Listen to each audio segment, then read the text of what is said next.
예레미야서 15장 15절부터 21절까지 말씀입니다. 구약성경 1075쪽입니다. 예레미야서 15장 15절부터 21절까지 말씀.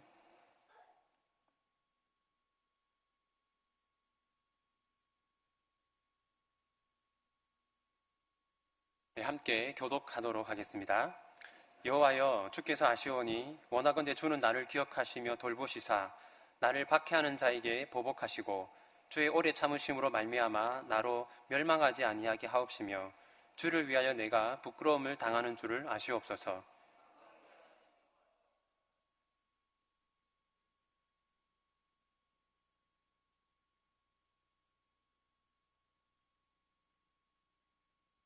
내가 기뻐하는 자의 모임 가운데 앉지 아니하며 즐거워하지도 아니하고 주의 손에 붙들려 홀로 앉았사오니 이는 주께서 분노로 내게 채우셨음이니이다.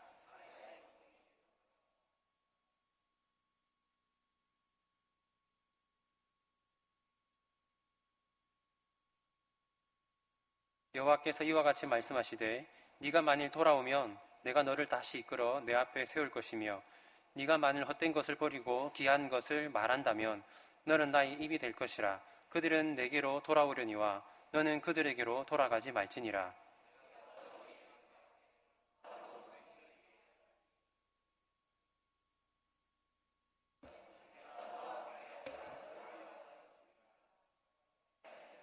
함께 읽겠습니다. 내가 너를 악한 자의 손에서 건지며 무서운 자의 손에서 구원하리라.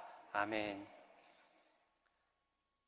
아마 눈치가 빠르신 분은 이 본문을 읽으면서 오늘 본문이 이 절기와 어울리지 않는다 이런 생각을 하셨을 것입니다. 또 주보에 적혀있는 오늘 설교의 제목을 보시면 더욱이 이런 감사의 절기와 어울리지 않는 그런 제목이라는 것을 생각하게 되실 것입니다.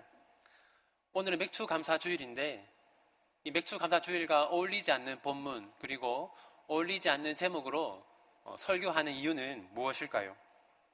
사실 감사의 이유가 넘치는 사람들에게는 감사하지 말라고 해도 그런 분들은 자발적으로 하나님께 감사를 드립니다.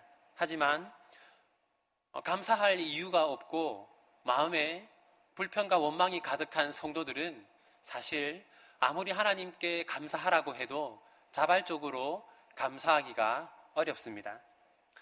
우리 가운데에도 하나님께 감사하기 싫은 그런 성도들이 있을 것이라고 생각합니다. 교회 안에서 소수의 불량 성도들만 그런 생각을 하는 것이 아닙니다. 사실 누구나 예외 없이 정도의 차이는 있을지언정 하나님을 향한 불만이나 원망 같은 것들이 거의 다 있습니다. 그리고 이런 것들이 해결되지 않으면 하나님께 감사할 수 없을 뿐만 아니라 하나님께 감사한다 할지라도 그 감사가 그저 형식적인 감사가 될 뿐입니다. 오늘 같은 날 절망적인 분위기를 풍기는 예레미야서 본문을 선택한 이유가 여기에 있습니다. 오늘 본문을 보시면 이 예레미야는 도무지 하나님께 감사할 수 없는 그런 상황 가운데 있음을 우리가 확인할 수 있습니다. 그때 하나님께서 예레미야에게 무엇이라고 말씀하셨는가 하는 것을 오늘 살펴보려고 합니다. 그리하여서 감사할 수 없는 상황 속에서 우리가 어떻게 감사할 수 있는가, 그 상황을 어떻게 이겨낼 수 있는가 하는 그런 은혜와 지혜를 이 시간 함께 찾아보고자 합니다. 먼저 15절을 보십시오. 15절을 보시면 지금 예레미야가 자신의 상황을 어떻게 설명하고 있습니까? 혹시 표시할 수 있으면 박해라는 단어와 부끄러움이라는 단어에 표시하시면 좋겠습니다. 지금 예레미야는 자신이 박해를 당하고 있고 또 부끄러움을 당하고 있다고 그렇게 말하고 있습니다. 예레미야가 박해와 부끄러움을 당한다고 말하는 이유는 무엇일까요? 그 이유는 16절에 기록되어 있습니다. 16절을 보시면 16절 끝부분에 주의 말씀은 내게 기쁨이다 이런 말씀이 있는 것을 확인할 수 있습니다. 주의 말씀을 기쁨으로 삼은 결과 지금 예레미야는 박해와 부끄러움을 당하고 있습니다. 도대체 주의 말씀을 기쁨으로 삼았다는 것은 어떤 뜻일까요? 이것은 예레미야가 주님의 말씀에 기꺼이 순종했다라는 것을 뜻하는 것입니다. 그런데 주님의 말씀에 기꺼이 순종했는데 왜 박해와 부끄러움을 당합니까? 그것은 그 당시 시대적 상황과 배경 때문입니다.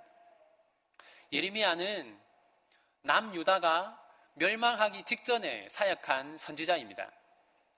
남유다가 멸망하기 직전이었다는 것은 그 당시 남유다의 영적 상태가 어떠했다는 뜻이겠습니까?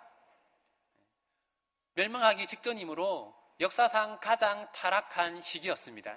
그 당시 남유다는 우상을 숭배하는 사람들 또는 십계명을 지키지 않는 도덕적으로 타락한 사람들이 그 남유다 안에, 예루살렘 안에 가득하였습니다.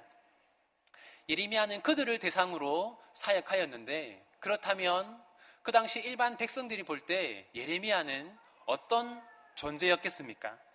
예레미야는 이에 가시 같은 존재이고 생각만 해도 기분 나쁘고 성가신 그런 존재였을 것입니다. 그래서 예레미야는 박해와 핍박과 그리고 소외를 당하며 부끄러움을 겪어야 했던 것입니다. 바로 이것이 예레미야가 최선을 다해 하나님의 말씀에 순종한 결과였습니다. 심지어 예레미야는 이런 일도 겪어야 했습니다. 예레미야서 11장 21절을 함께 보겠습니다. 예레미야서 11장 21절입니다.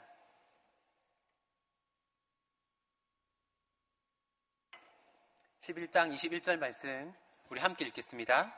여호와께서 아나돗 사람들에 대하여 이와 같이 말씀하시되 그들이 내 생명을 빼앗으려고 찾아 이르기를 너는 여호와의 이름으로 예언하지 말라 두렵건대 우리 손에 죽을까 하노라 하도다. 예레미야가 하나님의 말씀을 전하자 예레미야를 죽이려고 하는 사람들이 생겼습니다. 그 사람들의 그 무리를 뭐라고 이름하고 있습니까? 아나돗 사람들이다라고 말하고 있습니다.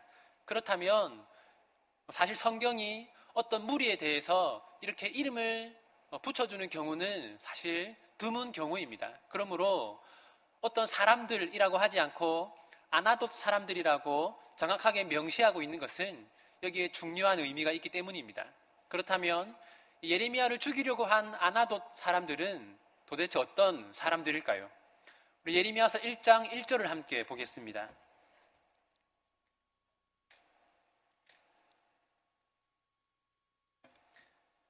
예레미야서 1장 1절을 보시면 여기 예레미야의 고향이 나와 있습니다. 예레미야의 고향이 어디입니까? 아나돗이죠. 그러니까 아나돗 사람들이 예레미야를 죽이려고 했다라는 것은 예레미야의 고향 사람들이 예레미야를 죽이려고 했다라는 의미입니다. 그런데 이 당시 고대 사회는 씨족 사회였던 것을 잘 아실 것입니다. 특별히 이스라엘은 동일한 조상을 가진 지파별로 모여 살았기 때문에 고향 사람이다라고 했을 때 그 고향 사람들은 예레미야의 가족과 친척을 의미합니다. 다시 말해서 예레미야는 그저 일반 대중들에게 미움과 박해를 받은 것이 아니라 자신의 고향 사람들, 즉 가족과 친척들로부터도 엄청난 멸시와 박해를 겪어야 했습니다. 그렇다면 그런 일을 겪으면서 예레미야는 하나님을 향하여 어떤 마음을 가지게 되었을까요? 우리 예레미야서 15장 17절을 보겠습니다.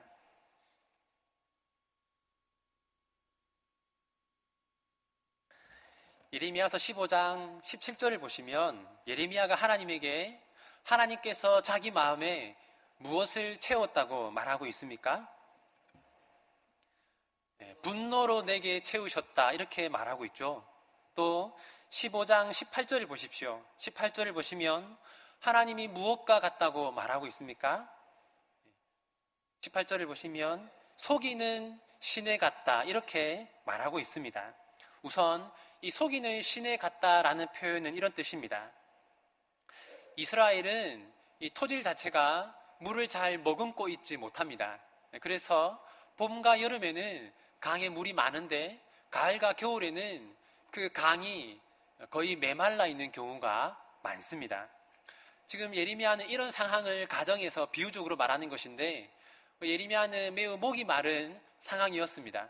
그런데 저 언덕 너머에 물이 흐르는 강이 있었다는 것을 생각해내었습니다. 그래서 물을 마시기 위해서 분명히 강이 있었던 그곳으로 예레미야는 찾아갔습니다. 찾아갔는데 강이 있었을까요?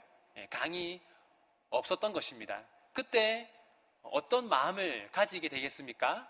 분명히 강이 있는 줄 알고 찾아왔는데, 물이 있는 줄 알았는데 물이 없었습니다. 그때 내가 속았구나, 그런 마음과 어떤 실망감을 가지게 되겠죠. 지금 예레미야는 하나님을 향해서도 하나님이 나를 속이셨다, 하나님을 향한 어떤 실망감 같은 것들을 가지고 있는 것입니다. 더욱이 예레미야가 하나님을 향해서 내가 하나님께 속았고 하나님께 실망했다라고 말할 수밖에 없는 또 하나의 중요한 이유가 있습니다. 우리 1장 6절을 한번 다시 보겠습니다. 예레미야서 1장 6절입니다.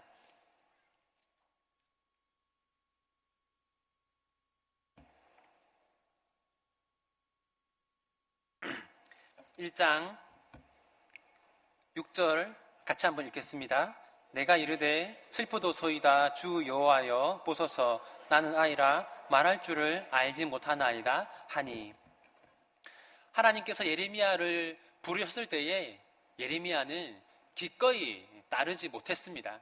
사실 예레미야는 자신이 선지자로 사역하기에는 너무나 부족하다는 것을 잘 알고 있었고, 그래서 하나님께서 선지자로 부르셨을 때에 할 수 없다고 거절하였습니다. 그런데 하나님께서는 내가 할 수 있도록 도와주겠다, 힘을 주겠다라고 하시면서 못하겠다고 하는 예레미야를 거의 반강제적으로 선지자로 세우셨습니다. 그런데 그렇게 시작한 선지자로서의 그 사역의 결과가 무엇입니까? 사람들에게 박해를 당하고 핍박을 겪고 부끄러움을 당할 뿐만 아니라 자신의 가족과 친척들조차 예레미야를 죽이려고 하는 말할 수 없이 비참한 상황에 처하게 되었습니다. 그 결과 예레미야의 마음은 하나님을 향한 분노와 실망감으로 가득하게 되었던 것입니다. 이런 상황에서 예레미야가 하나님께 마음을 다해 감사하고 또 자발적으로 하나님을 위해 헌신할 수 있었겠습니까? 뒤에 살펴보겠지만 이 당시 예레미야는 정말 큰 어려움을 겪었던 것으로 기록되어 있습니다.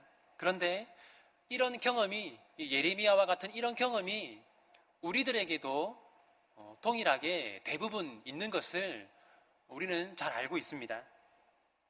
저에게도 그런 경험이 있는데, 이 말씀을 준비하면서 제가 하나님께 가장 크게 실망했던 적이 언제인가 하고 생각해 보았습니다. 제가 대학생 때 등록금을 벌기 위해서 휴학을 했던 적이 있었습니다. 그때 주유소에서 한 6개월 정도 일을 하였는데, 그 당시 낮 내도록 일을 하면 한 달에 80만 원 정도를 받는 그런 일이었습니다. 저는 생활비를 제가 충당해야 했기 때문에 30만 원 정도의 생활비를 제외하고 50만 원 정도씩 6개월을 저축하여서 300만 원 정도를 모으게 되었습니다. 이제 이 돈이면 등록금을 내고 아껴 살면 학교를 다닐 수 있겠다라고 생각하고 있었는데, 어떤 불의의 사고로 인하여서 제가 병원에서 치료를 받게 되었고, 그 결과 가진 돈을, 6개월 동안 모은 돈을 다 날리게 되었습니다. 저는 그때까지도 상당히 긍정적인 마음으로 여기에도 하나님의 뜻이 있을 것이다 라고 하면서 개강하기 전까지 하나님이 등록금을 채워주실 것이다 라고 생각하면서 기다렸습니다. 그런데 이제 개강하기까지도 사실 어떤 등록금이 채워진다거나 경제적인 어려움이 해결되지 않았습니다. 그래서 마지막 수단으로 이 학자금 대출을 받으려고 하였는데, 부모님의 어떤 동의가 없으면 대출을 받을 수 없는 상황이었습니다. 저는 그 당시 부모님과 연락이 끊어진 지 한 10년 정도 된 상태였기 때문에 부모님의 동의를 구할 수 없었고, 여러모로 알아본 결과 이 세금을 내는 직장인의 보증을 받으면 학자금 대출을 받을 수 있다고 하여서 제 주위의 수많은 사람들에게 문의하였지만, 정말 제가 믿었던 분들로부터도 잠언에 보면 이 보증을 서지 말라는 말씀이 있지 않습니까? 사실 그것은 현대적인 의미의 보증과는 다른 의미인데 어떤 분은 그 구절까지 이렇게 말씀하시면서 도와줄 수 없다고 얘기를 하셨습니다. 저는 그때 다른 사람들은 겪지 않는 어려움을 제가 겪어야 한다는 그 사실 때문에 어떤 마음에 큰 실망감과 분노를 가지게 되었는데, 시간이 지나면서 그 분노가 하나님을 향하게 되었고, 그때 아주 상당한 기간 동안 교회를 많이 빠지기도 하고 하나님에 대해서 올바른 마음을 먹지 못한 그런 시간이 있었습니다. 그런데 이처럼 다른 사람은 겪지 않는 어려움을 나만 겪는다라고 생각하면 그때 우리는 그 불만의 방향을 하나님께로 가지게 되고, 그렇게 되면 정상적인 신앙생활을 하기가 거의 불가능하게 됩니다. 그런데 우리가 하나님을 향하여서 가장 큰 불만을 가지게 되는 경우는 언제일까요? 저는 그것이 죽음의 문제라고 생각합니다. 이 죽음이라는 문제는 우리에게 가장 큰 고통을 안기는 문제인 동시에 가장 보편적인 문제이기도 합니다. 무슨 말이냐면, 예를 들어서 우리 중에 어떤 분은 사업의 실패로 인한 어려움을 겪고 있는 분이 있을 수 있습니다. 사업에 실패하였다면 그 고통은 정말 큰 고통이겠죠. 그런데 저는 지금껏 한 번도 사업에 실패한 고통을 겪은 적이 없습니다. 무슨 말이냐면, 사업에 실패하는 것이 큰 고통이라 할지라도 그것은 보편적인 고통은 아니라는 것이죠. 그런데 이 죽음이라는 것은 특이하게도 가장 큰 고통인 동시에 가장 보편적인 고통입니다. 아담이 타락한 이후로 우리 주위에는 언제나 이 죽음이라는 문제가 도사리고 있습니다. 우리가 사랑했던 사람, 알고 지냈던 사람, 가까이 지냈던 사람이 죽음을 맞이하게 되면 그것은 말할 수 없이 큰 고통으로 우리 안에 상처를 남기게 됩니다. 사실 제가 하나님에 대한 불만에 대해서 곰곰이 생각해 보았을 때 가장 먼저 떠올랐던 것이 바로 이 죽음의 문제였습니다. 지금 이 순간에도 저를 가장 힘들게 하는 것은 한 사람의 죽음의 문제입니다. 아시는 분은 아시겠지만 저는 가족이 없이 자랐는데, 제가 가족이라고 여겼던 어느 한 가정을 만나게 된 계기가 있었습니다. 대학생 때 한 형을 만나게 되었는데 잘 통하는 부분이 많아서 친형제처럼 지내게 되었습니다. 그리고 그 형의 부모님들도 저의 그런 처지를 알고는 친아들처럼 저를 정말 잘 대해 주셨습니다. 그 형과 저는 정말 세상에 둘도 없는 절친한 사이였고, 남자끼리 웃긴 일이지만 거의 매일 통화를 하는 그런 절친한 관계였습니다.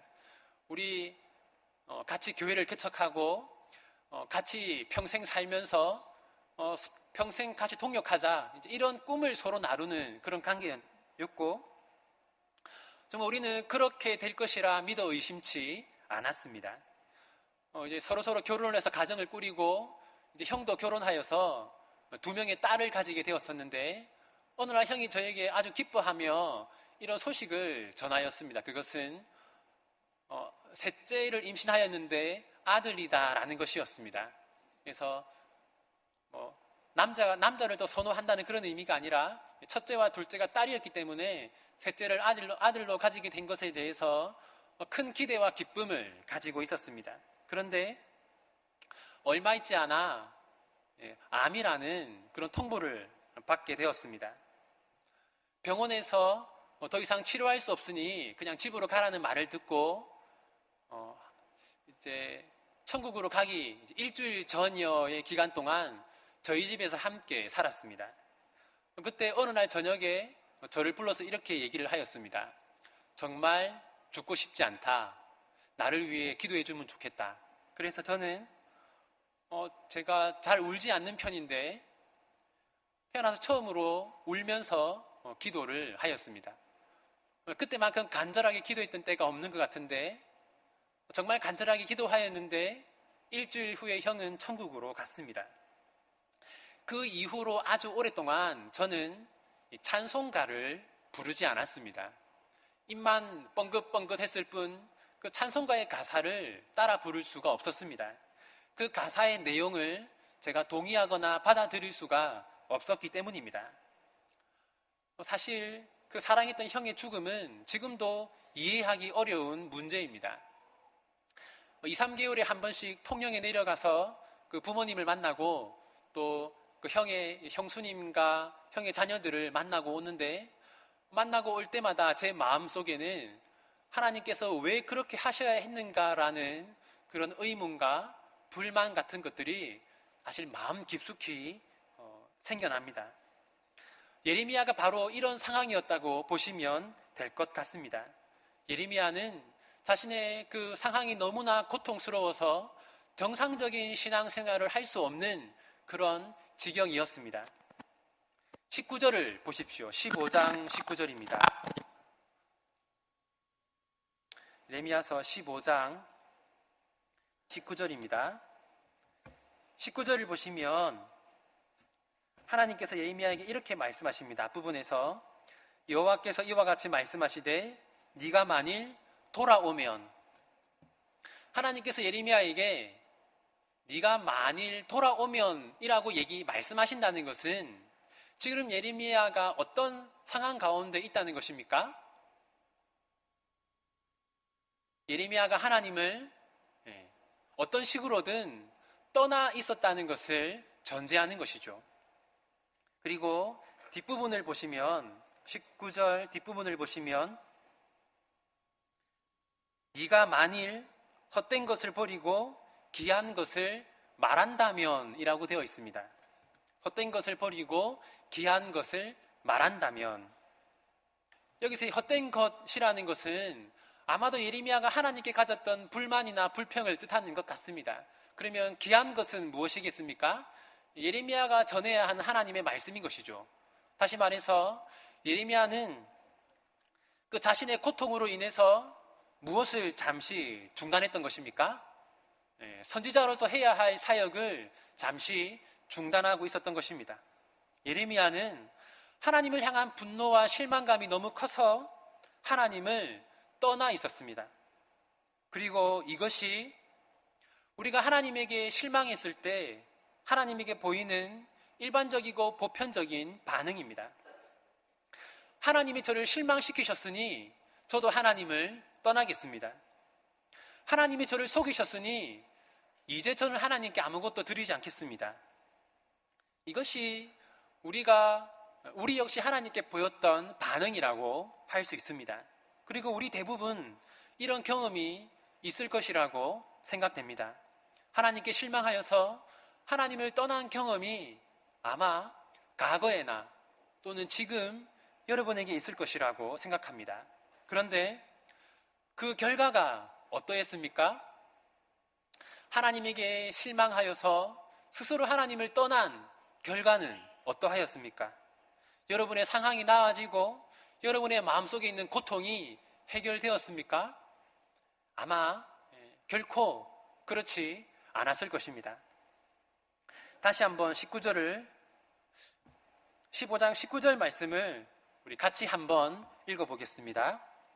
여호와께서 이와 같이 말씀하시되 네가 만일 돌아오면 내가 너를 다시 이끌어 내 앞에 세울 것이며 네가 만일 헛된 것을 버리고 귀한 것을 말한다면 너는 나의 입이 될 것이라. 그들은 내게로 돌아오려니와 너는 그들에게로 돌아가지 말지니라. 지금 예레미야는 하나님을 향한 실망감과 분노로 가득 차 있는데 19절에서 하나님께서 예레미야에게 무엇이라고 말씀하십니까? 이 긴 문장을 짧게 요약하면 이렇게 정리할 수 있습니다. 나에게로 돌아오라 라는 것입니다. 지금 예레미야는 하나님에게 실망했고 하나님 때문에 고통을 받고 있습니다. 그런데 왜 하나님에게 돌아가야 합니까? 그 이유는 하나님에게 돌아가는 것 외에는 우리가 회복될 수 있는 다른 방법이 없기 때문입니다. 우리는 다 상처를 잘 받는 연약한 본성을 가지고 있습니다. 교회에서 성도들에게 상처를 받을 뿐만 아니라 심지어 우리는 하나님에게도 상처를 받는 연약한 존재입니다. 그때 우리는 어떻게 반응합니까? 하나님에게서 돌아서는 반응을 보이죠. 점점 교회를 멀리하거나 예배와 모임을 멀리하거나 성도들과 교제하는 것을 멀리하기 시작합니다. 그런데 그렇게 하면 우리의 마음속에 있는 이 고통과 이 불만과 이 실망감이 해결될까요? 그렇지 않습니다. 오히려 더 심해지죠. 저는 원래는 약이나 영양제 같은 것들을 잘 먹지 않았습니다. 그런데 지금은 몸이 안 좋을 때가 되면 억지로라도 챙겨 먹습니다. 왜 그렇게 하겠습니까? 그래야 회복되기 때문입니다. 우리의 영적인 건강도 마찬가지입니다. 지금 우리가 영적으로 건강하지 않은 상태에 있다면 그 영적인 건강을 회복하기 위해서 더 적극적으로 노력을 해야 합니다. 은혜 받기 위한 노력을 더 적극적으로 해야 한다는 것이죠. 우리가 지금 우리의 마음이 공허하고 은혜의 열매가 우리의 마음에 없음에도 불구하고 하나님에게 은혜를 받아내려는 노력을 하지 않으면 우리는 방관자적 태도를 가지게 됩니다. 방관자적 태도라는 것은 하나님, 저에게 은혜를 주실 테면 주십시오. 하지만 제가 적극적으로 받아내지는 않겠습니다. 라든지 하나님, 제 기도에 응답하실 테면 응답하십시오. 하지만 제가 울고불고 하나님께 매달리지는 않겠습니다. 이런 태도로 하나님과 관계를 맺는 것을 말합니다. 사랑하는 성도 여러분, 혹시 여러분 오늘 이 예배에 참여하기 전에 예배를 통해 주실 은혜를 간절히 사모하면서 하나님께 기도하셨습니까? 하나님, 예배를 통해 저에게 은혜를 주십시오. 저의 메마른 마음을 회복시키시고 저의 결핍된 영혼을 살려주십시오라고 그렇게 간절하게 기도하셨고 또 지금도 간절한 마음을 가지신 상태로 이 자리에 앉아 계십니까? 아니면 매주 교회에 왔기 때문에, 주일이기 때문에 그저 형식적으로 교회에 오셔서 이 자리에 앉아서 이 시간이 끝나기만을 견디고 계십니까? 로이드 존스 목사님이라는 분이 이런 얘기를 하셨습니다. 어쩌면 성도들끼리 사이가 좋고 성도들끼리 행복한 교회는 가장 위험한 교회일 수 있다. 잘 이해가 안 되시죠? 왜냐하면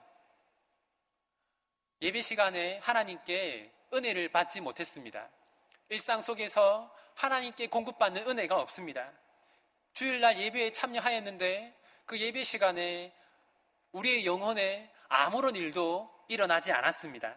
그런데 그럼에도 불구하고 주일날 교회에서 친한 집사님들과 1시간 동안 수다를 떤다든지 또는 마음이 잘 맞는 분들과 땀 흘려 운동을 하고 나면 여러분의 기분이 어떻습니까? 기분이 좋지요. 그러면 집으로 가서 이렇게 생각합니다. 오늘 주일은 참 행복한 하루였어. 하나님께로부터 은혜를 받지 못하고 하나님께서 우리 영혼에 어떤 신령한 것들을 공급해 주시지 않고 있음에도 불구하고 우리가 하나님께 그런 것들을 받고 있지 못함에도 불구하고 만족하다고 여기게 되는 그 상태가 어쩌면 가장 위험한 상태라는 뜻입니다. 그리고 그런 상태가 위험한 이유는 그렇게 되면 방관자적 태도를 고치기가 어렵기 때문입니다.